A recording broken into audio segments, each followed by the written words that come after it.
Cédric Jubilard l'a martelé vendredi après-midi pendant son interrogatoire. Il n'a jamais donné de coup de poing ou de claque à son épouse. Il n'a jamais été violent avec elle. Enfin, quand on l'interroge, il reconnaît quand même quelques empoignades pendant des disputes, mais c'est tout.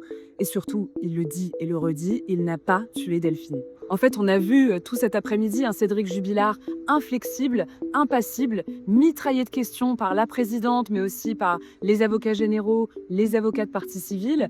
Il a reconnu qu'il avait pour habitude d'insulter sa femme et aussi qu'il avait tenté de la surveiller en essayant de la géolocaliser, en fouillant dans son compte en banque pour voir si elle avait un amant. Et Mourad Batik, un avocat de partie civile, savait que c'était un sujet compliqué pour Cédric Jubilard, donc il y est allé et il lui a demandé mais qu'est-ce qu'il a ressenti quand il a compris que sa femme avait un amant. Est-ce que c'était de la colère, de la haine, une envie de vengeance aussi peut-être?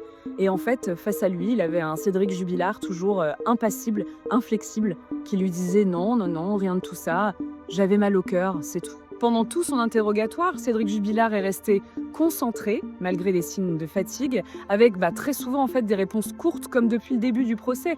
On a compté une grosse cinquantaine de tout à fait aux questions de la présidente et des autres parties, des non pas du tout, ou exactement. Il essaye vraiment de faire des réponses les plus courtes, courtes possibles, pour rester toujours dans une forme de contrôle finalement.